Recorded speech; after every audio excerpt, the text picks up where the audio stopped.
देश का नाम इंडिया की जगह भारत रखने की जो हवा चल रही है वो ऐतिहासिक मानी जाएगी, क्योंकि देश का नाम इंडिया से भारत हो जाएगा और ब्रिटिश हुकूमत के आखिरी निशान भी उलट जाएंगे। भले ही इसे ऑफिशियल तौर पर इंडिया के रूप में मान्यता प्राप्त है, लेकिन देश के नागरिकों के लिए दिल को छू लेने वाला नाम भारत ही है। हम विदेशों में अपनी पहचान इंडिया या इंडियन के रूप में करते हैं, और वह भी विदेशियों के सामने। हम किस देश से है ये फॉर्म भरते समय भी हम चेकबॉक्स में इंडिया ही सिलेक्ट करते हैं। एक आम नागरिक इंडिया शब्द का प्रयोग नहीं करता। गवर्नमेंट ऑफिस, कोर्ट या गजेट और करेंसी नोटों में भी इंडिया शामिल है। भारत के बच्चे भारत मेरा देश है जैसा संकल्प कहकर गर्व से आजीवन अपने आप को भारत की संतान मानते हैं। उन्होंने भले ही भारत नाम का ट्रांसलेशन अपनी भाषा में किया हो, लेकिन मन में इंडिया का ट्रांसलेशन करके इंडिया बोलने का स्टडी नहीं किया। हमारे नेशनल एंथम में भी भारत भाग्य विधाता है।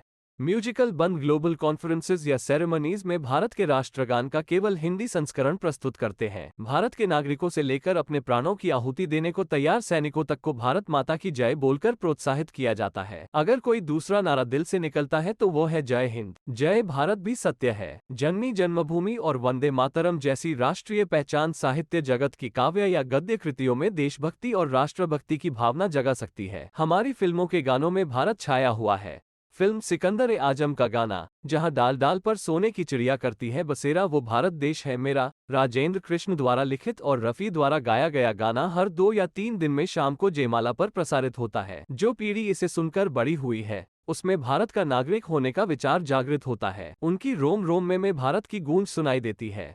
इस गाने में भारत के गुणों को दिखाया गया है, जैसे सत्य, अहिंसा और धर्म की स्थापना कहाँ होती है। वो भारत देश है मेरा, जिसकी धरती ऋषि मुनि की है और जहाँ बालक कृष्ण और बालिका राधा है और जहाँ सूर्य भी सबसे पहले निकलता है। वो भारत देश है मेरा, जहाँ गंगा, जमुना, कृष्णा, कावेरी बहती हैं और देश की चारों दिशाओं को अमृत पिलाती हैं। वहीं फल, फूल और केसर भी गिरते हैं। वो भारत देश है मेरा। देखिए हमने भारत को किस हद तक आत्मसात कर लिया है। ये त्योहारों का देश भी है। कहीं दिवाली, होली और मेलों की रोशनी। देश की धरती किससे घिरी है? राग, रंग और हंसी खुशी से। वो भारत देश है मेरा।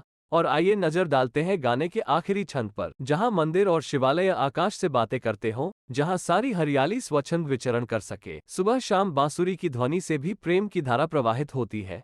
वो भारत देश है मेरा। ऐसी रचनाओं के कारण ही भारत क्या है इसका विश्वास हमारी नस नस में प्रवाहित होता है। भारत एक प्रैक्टिकल नाम है, जबकि इंडिया एक संस्कृति है। देशभक्ति पर आधारित लोकप्रिय सुपरहिट फिल्में बनाने के लिए मनोज कुमार को भारत के नाम से जाना जाता है। इंडिया की पहचान लगभग 2500 साल पहले ग्रीक भाषा में मिलती है। माना जाता है कि सिंधु नदी पर रहने वाले लोग इंडिया और सिंधु से इंडस के अपभ्रंश के बाद हिंदू हुआ होगा। यूनानियों और ईरानियन हिंदोस या इंडोस भी कहते थे। 9th सेंचुरी में भी पुरानी इंग्लिश की पहचान इंडिया थी, जिसे 17वीं सदी में अंग्रेजों ने और ज्यादा पॉपुलर बना दिया। भारतीय संस्कृति, पुराणों और शास्त्रों पर किताबें लिखने वाले, देवी देवताओं के सार में साइंटिस्ट और इंटेलेक्चुअल इंसाइट देने वाले देवदत्त पटनायक ने कहा कि भारत का उल्लेख ऋग्वेद में भी है। 10 शक्तिशाली राजाओं पर विजय पाने वाले राजा का नाम भारत या भरत था। महाभारत में भी भरत का नाम वंशज के रूप में आता है। भारतवर्ष शब्द उड़ीसा की हाथी कुंभा गुफा में पाए गए एक पत्थर पर एनग्रेव्ड है। ये पत्थर 2100 साल पुराना माना जाता है। यदि भरत राजा या अन्य अवशेष उपलब्ध हैं, लेकिन ये भारत को समग्र रूप में दर्शाते हैं, लेकिन पूरे देश के रूप में नहीं, बल्कि केवल दिल्ली, मथुरा से लेकर प्रयागराज तक के शासक के रूप में। इसमें कुरुक्षेत्र का एरिया भी आता है। कुल मिलाकर उत्तर भारत की ओर इशारा ज्यादा है। रिसर्च के बाद देवदत्त भी इस कंक्लूजन पर पहुंचे हैं कि ब्राह्मण समाज ने ही शास्त्रों में भारत, भारतवर्ष, भरतखंड जैसे नाम दिए हैं। भरत का उल्लेख आर्य लोगों के सबसे बहादुर और विजयी और अत्यधिक सम्मानित राजा के रूप में भी किया जाता है। एक अन्य संदर्भ ये भी है कि प्रथम जैन तीर्थंकर ऋषभदेव के पुत्र का नाम भरत था। ऐसा माना जाता है कि उत्तर भारत में ब्राह्मणों ने भारत या भारतवर्ष नाम दिया, जबकि दक्षिण भारत में भरत का प्रभाव जैनियों द्वारा दिया गया होगा। ये भारत भी बहुत सफल और लोकप्रिय रहा। देवदत्त एक और संभावना भी बताते हैं कि दशरथ के पुत्र राम ने अपने एक राज्य का नाम अपनी दादी इंदुमती के नाम पर रखा, जो बाद में इंडस और इंडिया में कन्वर्ट हो गया। एक अनुमान ये भी है कि राम ने ही राम के भाई भरत की महानता की प्रशंसा करते हुए भारतवर्ष का प्रचार किया था। दुष्यंत, शकुंतला के पुत्र का नाम भी भरत था। नाट्यशास्त्र लिखने वाले मुनि का नाम भी भरत था। ये भी माना जाता है कि वह युग ज्ञान और मुक्त मुक्त वातावरण का था। इसलिए भ का अर्थ है प्रकाश और रथ का अर्थ है कुछ ज्ञान पाने की इच्छा रखने वाले लोग, और इसलिए भारत नाम दिया गया। रथ का मतलब गहरी सोच में डूबना भी होता है। कुछ लोग रथ को रति से जोड़ते हैं, तो एक सिद्धांत इस फैक्ट की ओर ले जाता है कि भाव का अर्थ है भावना, राग का अर्थ है असेंट एंड डिसेंट की कला, और ताल का अर्थ है लय।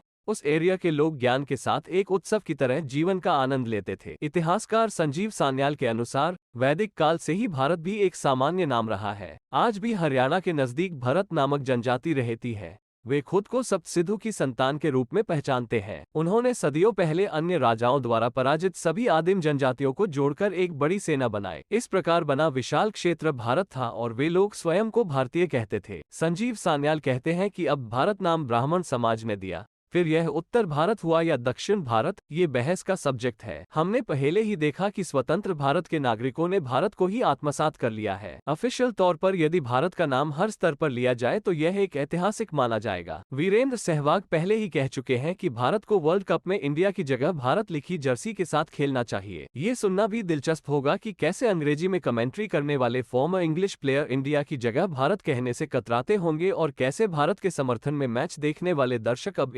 इंडिया की जगह भारत भारत का नारा लगाएंगे। शेक्सपियर ने भले ही कहा हो कि नाम में क्या रखा है, लेकिन अगर इंडिया की जगह भारत नाम आए तो कहा जा सकता है कि नाम में सब कुछ है।